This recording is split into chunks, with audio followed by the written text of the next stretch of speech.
Hari ini aku teringat seorang gadis kecil mungil. Ya, dia keponakanku yang periang dan masih lugu tentunya. Umurnya sekitar 5 tahun. Kejadiannya saat aku sedang asik mengobrol di warung kopi.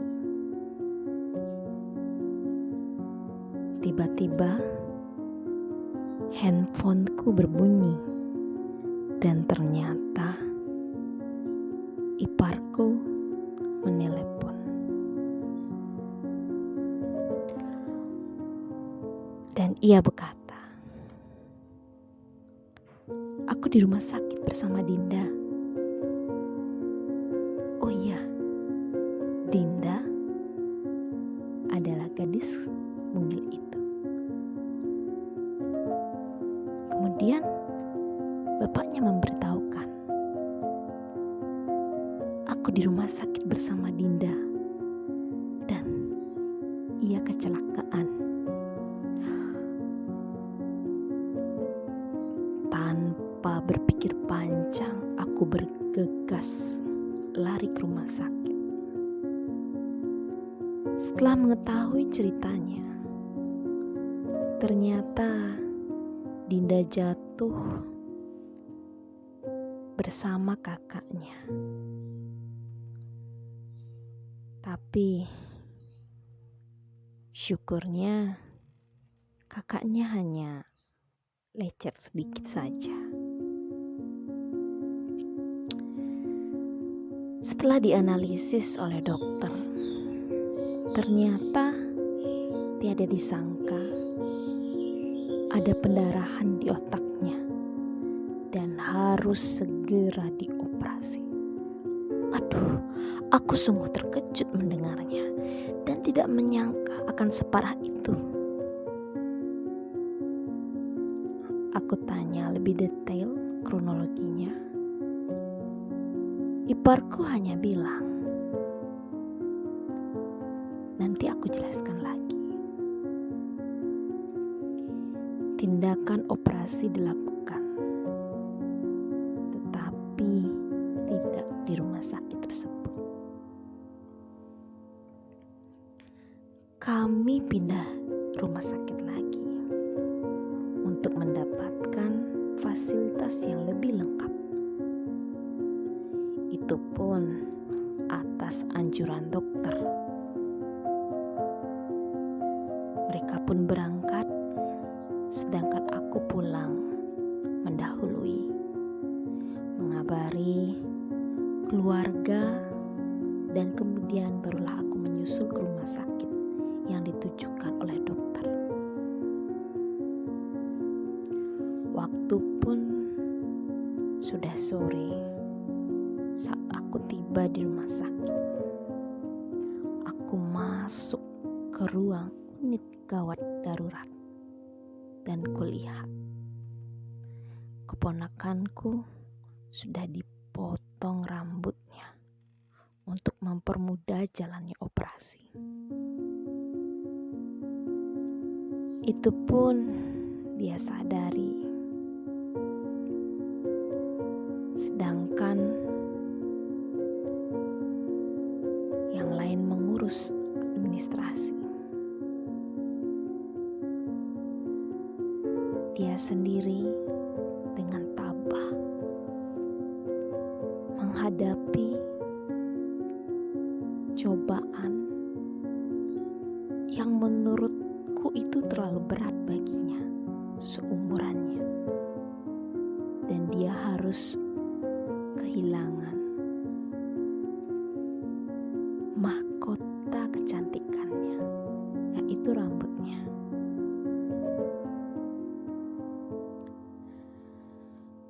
Melihatku datang, Dinda tersenyum. Dalam hatiku berkata, "Engkau memang anak yang kuat dan tabah." Kemudian Kemudian ada seorang bapak-bapak di sebelahnya tiba melihat Dinda. Sampai dia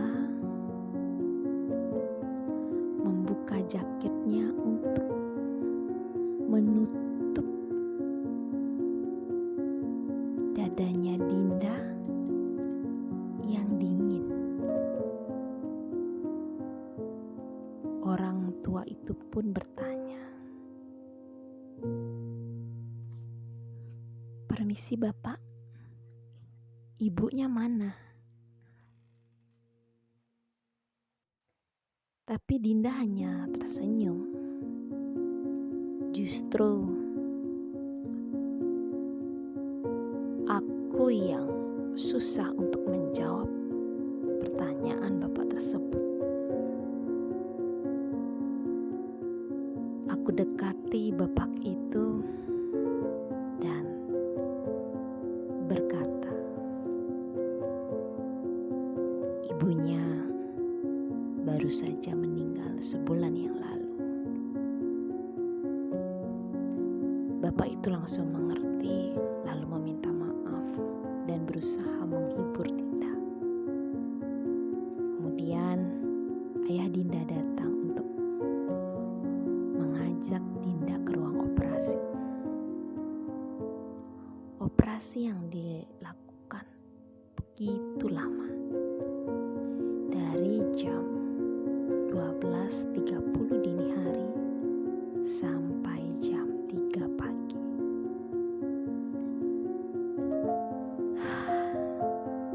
Saya dan ayahnya Dinda menunggu di depan ruang operasi.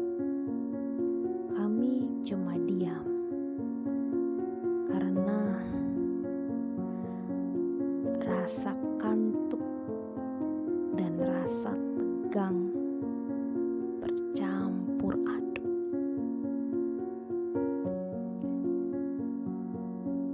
Setelah operasi usai, Dinda ditempatkan di ruang khusus agar dapat ditangani dan diawasi secara cepat dan tepat oleh dokter maupun perawat.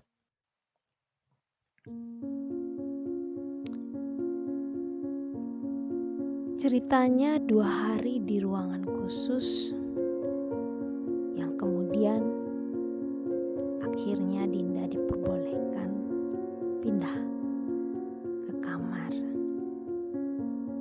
biasa. Di sini Dinda sudah mulai tertawa dengan perawat dan dokter karena luka jahitan di kepalanya tidak mau diperban.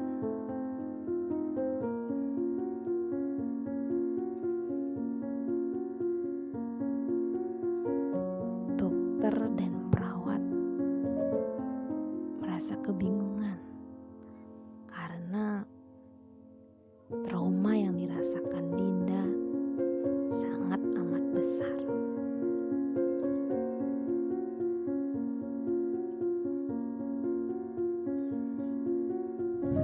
Malam pun tiba.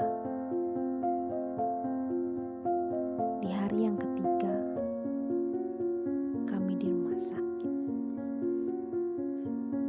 Disinilah baru aku dan ayah Dinda punya waktu untuk berbicara. Iparku cuma bisa bilang, pasrah dan jalani saja ujian kehidupan ini. Suasana hati masih sedang berduka kehilangan istri yang meninggal bulan lalu. Namun, kini sudah diterka dengan musibah lagi. Terkadang Dinda juga menanyakan ibunya dan ayahnya sendiri susah untuk menjawabnya. Jika aku bersedih, bagaimana dengan Dinda? Jika aku terluka, bagaimana dengan keponakanku? Jika aku berada pada posisi yang sama, bagaimana caraku menghadapi dan menjaga anak-anakku? Memang terasa berat dan susah untuk mengatakannya. Aku harus melanjutkan hidupku dengan separuh hatiku yang sudah hilang. Tutur ayah Dinda, kami mengobrol sampai tidak terasa sudah jam 5 pagi. Keesokan harinya, Dinda sudah bisa pulang dan kontrol lagi 2 minggu ke rumah sakit. Begitu senangnya Dinda bisa pulang ke rumahnya.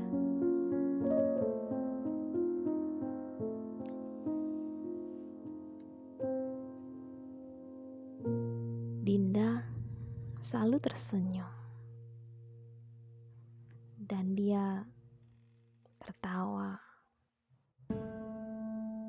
Terkadang dia juga masih anak-anak. Ya, yang namanya anak-anak, ia teringat lagi dengan musibah tersebut. Ia teringat dengan ibunya yang sudah meninggal. Namun ia bermain lagi, ceria lagi, tersenyum lagi. Seorang gadis polos dan lugu sudah mengalami kejadian-kejadian yang menyedihkan.